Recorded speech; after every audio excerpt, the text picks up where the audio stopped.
মন্ত্রণালয়ের শ্রদ্ধেয় সিনিয়র সচিব মোহাম্মদ এহসানুল হক স্যার কালকে সকাল 9:30টার সময় আমাদের এই চট্টগ্রাম ফ্লাওয়ার ফেস্ট 2026 উদ্বোধন করবেন।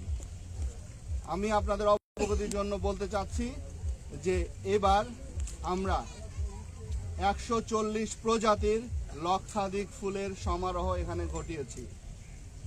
আমরা রংধনুর রঙে সাজিয়েছি এই ডিসি পার্ককে।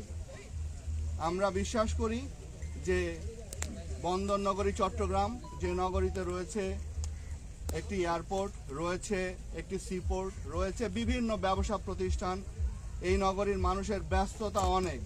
এই প্রচণ্ড ব্যস্ততার মধ্যে এই শীতের সময়ে এই জীবনটাকে একটু উপভোগ করার জন্য, একটু সতেজ সবুজ রঙিন ছোঁয়া দেওয়ার জন্য জেলা প্রশাসন চট্টগ্রাম প্রতিবারের ন্যায় এবারের এই ফুল উৎসব আয়োজন। এবারের ফুল উৎসবকে ঘিরে আমাদের গ্রামীণ যে কালচার আছে, আমাদের গ্রামীণ যে সংস্কৃতি আছে, সেই সংস্কৃতিগুলোর আমরা বিকাশ ঘটিয়ে থাকি। পাশাপাশি আমাদের সংস্কৃতির সাথে বিদেশি সংস্কৃতির একটা মেলবন্ধনও তৈরি হয় আমাদের এই উৎসবকে কেন্দ্র করে। এখানে 16টি দেশের বিভিন্ন পর্যায়ে সাংস্কৃতিক কর্মীরা তারা আসবেন, তাদের সাংস্কৃতিক যে রীতিনীতি সেগুলো আমাদের সামনে উপস্থাপন করবেন, আমাদের সংস্কৃতির সাথে যে মেলবন্ধন সেটি ঘটাবেন। আমরা আরও করেছি এখানে আমাদের সকল বয়সীদের জন্য, যেমন থাকবে ছোট বাচ্চাদের জন্য নতুনভাবে আপনারা দেখেছেন আমাদের পুকুরের ওই পাশটায় আমরা এবার পুরো বাচ্চাদের জন্য একটা কিড জোন করে দিয়েছি। গতবারের মতো যে কিড জোন সেটিও ছিল, এবার নতুনভাবে সংযোজিত হয়েছে। আমাদের ইয়াং ছেলেদের জন্য আমাদের জিপ লাইনিং যেটি আছে এটি অত্যন্ত ইয়াং জেনারেশনের কাছে অত্যন্ত আকর্ষণীয়। আমাদের প্যাডেল বোট থেকে শুরু করে আমাদের বিভিন্ন ধরনের নতুন রাইড আমরা সংযুক্ত করেছি এবং এর পাশাপাশি বেশ কিছু নতুনভাবে সাজিয়েছি, স্ট্রাকচার তৈরি করেছি। এখানে আমাদের একটি ফ্লাওয়ার ট্রি তৈরি করেছি, এখানে পট ট্রি তৈরি করেছি একটি, এরকম অনেকগুলো নতুন নতুন সংযোজন ঘটেছে। আমি বিশ্বাস করি যে যারা এইবারের ফুলের উৎসবে আসবেন তারা তাদের প্রত্যেকটা সময়, এই সারাদিনের প্রতিটা সময় তারা উপভোগ করতে পারবেন। আমি আপনাদের মাধ্যমে সবার কাছে উদাত্ত আহ্বান জানাবো, আপনারা আসুন, সারা দিনের জন্য আসুন। সারা দিন আমাদের জেলা প্রশাসকের আয়োজনে, জেলা প্রশাসনের আয়োজনে আমাদের যে ডিসি পার্কের যেবারে যে ফুল উৎসব, সারা দিন নিয়ে আপনারা উপভোগ করুন।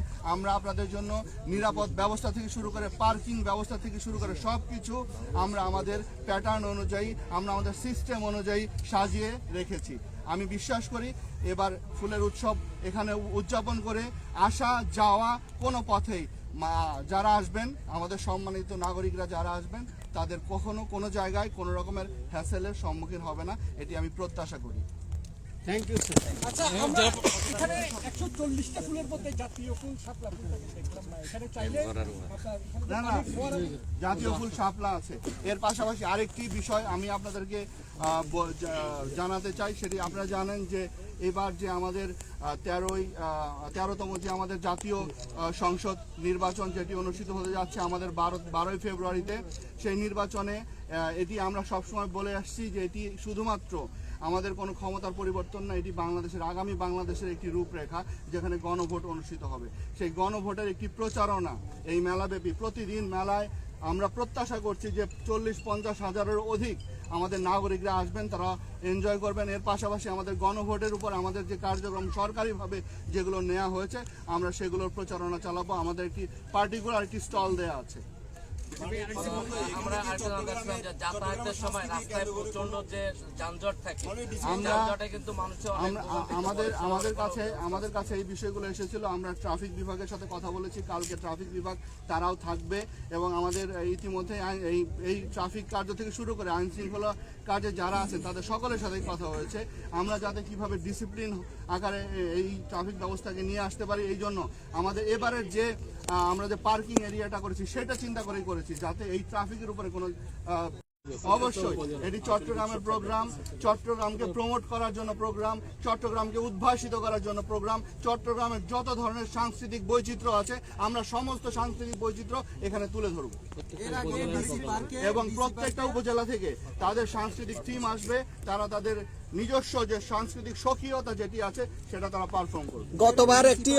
গতবার একটি ঘটনা ঘটেছিল, এইবার ওই ধরনের কোনো ঘটনা? আমার বিষয়টি আমার নলেজে আছে। আমরা এবার এই জন্য আমাদের নিজস্ব যে সিকিউরিটি সেটির সংখ্যাও আমরা বাড়িয়েছি এবং তাদেরকে আমরা ট্রেনিং দিয়েছি। তাদের মানুষের অ্যাটিটিউড আসলে যারা এখানে আসে এবং যারা দায়িত্ব পালন করে সবাই কিন্তু আমরাই। আপনার ভাই একজন আসতেছে দেখতে, আপনার একটা ভাই সে আসে দায়িত্ব পালন করতে। এরা কিন্তু কেউ আমাদের সমাজের বাইরে নয়, সবাই আমাদেরই অংশ। সুতরাং আমরা আমাদের সব এই যে আমাদের অংশ, এর মধ্যে কেন ডিবেট হবে, কেন এই ধরনের হাতাহাতি হবে? এই জন্য আমাদের সবাইকে আমি আপনাদের মাধ্যমে অনুরোধ করি, এই সবাইকে আসুন। আমরা প্রত্যেকটা মানুষের সম্মান আছে, প্রত্যেকটা মানুষের একটা ডিগনিটির জায়গা আছে। আমরা তাদের সম্মানের জায়গাটা ধরে রেখে আমাদের এই আয়োজন, আমরা যে আয়োজন করেছি, আমরা যে 2 মাস 3 মাস ব্যাপী পরিশ্রম করে আজকে যে আয়োজন করেছি, এই আয়োজন আপনাদের জন্য, যারা আসবে তাদের জন্য। অবশ্যই তারা হাসি মুখে আসুক এবং হাসি মুখে তারা ফেরত যাক, তারা পরিবার নিয়ে আসুক, আনন্দ করুক। আমাদের যে আগামী ভবিষ্যৎ যে তরুণ প্রজন্ম আছে তারা আসুক, আমাদের ছোট বাচ্চারা আসুক, তারা এখানে আনন্দ করুক, আনন্দ মুখর পরিবেশে তারা আবার ফেরত যাক। এটি আমাদের সকলের প্রত্যাশা।